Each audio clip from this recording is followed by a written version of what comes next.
आचार्य जी, मैं आपके साथ एक रैपिड फायर राउंड खेलना चाह रही हूं।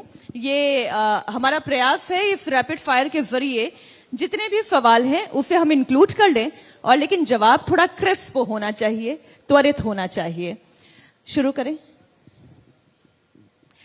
पहला सवाल तो यही, कांग्रेस पार्टी में कितने कैंप हैं?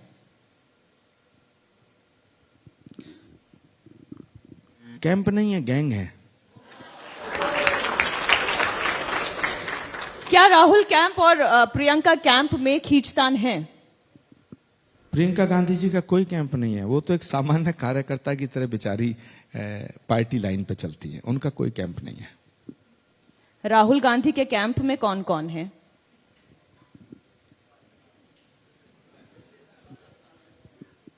सारे बेताल हुए इकट्ठे हैं।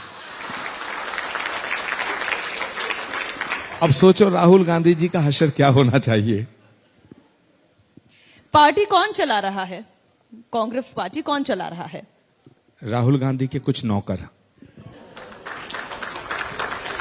कांग्रेस पार्टी में ट्रबल शूटर कौन है?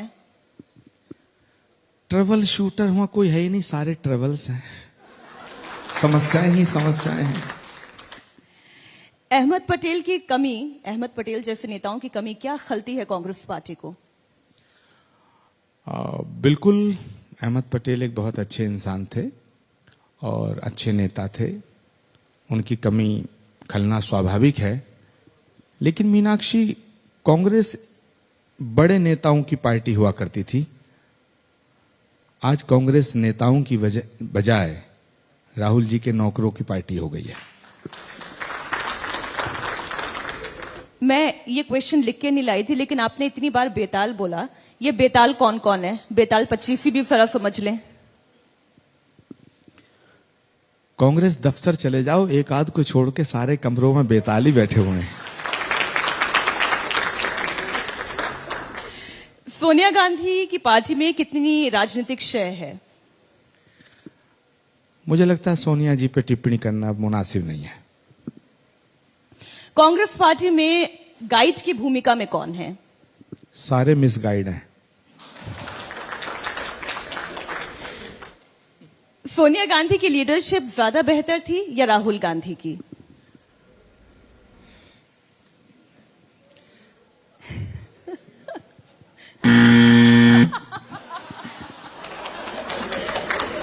मैं एक मौका और दे सकती हूं। मौनम स्वीकृति लक्षणम। हजारों सवालों से मेरी खामोशी अच्छी है ना?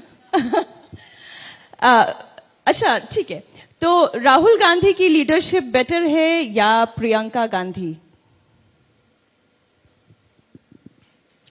मुझे लगता है मुझसे पहले अभी उत्तराखंड के चीफ मिनिस्टर ने बड़ा अच्छा जवाब दिया।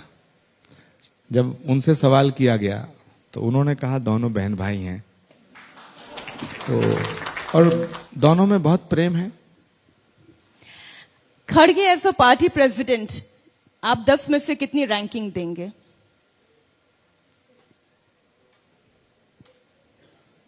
वो पार्टी प्रेसिडेंट हैं क्या? उनसे जब भी मेरी बात हुई तो उन्होंने तो यही कहा कि भाई वहां से जो मैसेज आएगा मैं उसको अमल में ले आता हूं, मैं कुछ नहीं करता।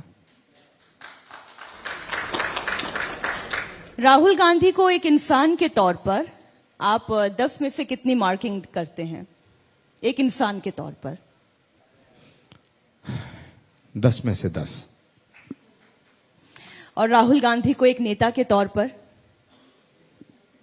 10 में से 0।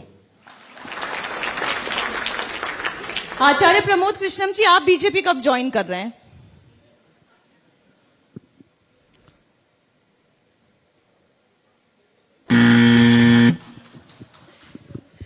इस सवाल का मेरे पास अभी कोई जवाब नहीं है, लेकिन जब बीजेपी ज्वाइन करूंगा तो ढोल नगाड़े बजा के करूंगा, चोरी से नहीं करूंगा। आचार्य प्रमोद कृष्णम जी, इंडिया टीवी को समय देने के लिए, इस चुनाव मंच पर आने के लिए आपका बहुत बहुत शुक्रिया। सनातन पर बात हुई, कांग्रेस पार्टी की कमजोरियों पर भी बात हुई, लेकिन एक बात बड़ी अच्छी हुई कि आचार्य प्रमोद कृष्णम अगर राजनीति के स्तर पर राहुल गांधी को कम आंकते हैं, लेकिन एक इंसान के तौर पर आप 10 आउट ऑफ 10 देते हैं। बहुत शुक्रिया आचार्य प्रमोद कृष्ण जी मीनाक्षी हमारे जी, साथ जुड़ने आपका के भी लिए। धन्यवाद। लेकिन अंत में मैं एक लाइन जरूर कहूंगा जी, कि ये देश वो देश है, ये देश वो देश है जहां ऐसी वीरांगनाओं ने जन्म लिया जिन्होंने अपनी एक झलक भी खिलजी को दिखाना स्वीकार नहीं किया, हजारों की संख्या में अपनी आहुति देना स्वीकार किया। ये देश वो देश है जहां महाराणा प्रताप पैदा हुए, जिन्होंने घास की रोटी खाना पसंद किया लेकिन अकबर के सामने सर झुकाना पसंद नहीं किया। ये देश वो देश है जो छत्रपति शिवाजी महाराज का देश है, जिन्होंने अपना सर्वस्व निछावर कर दिया लेकिन औरंगजेब के सामने सजदा करना कबूल नहीं किया। बहुत बहुत धन्यवाद आचार्य धन्यवाद। जी। थैंक बहुत यू बहुत मीनाक्षी। धन्यवाद।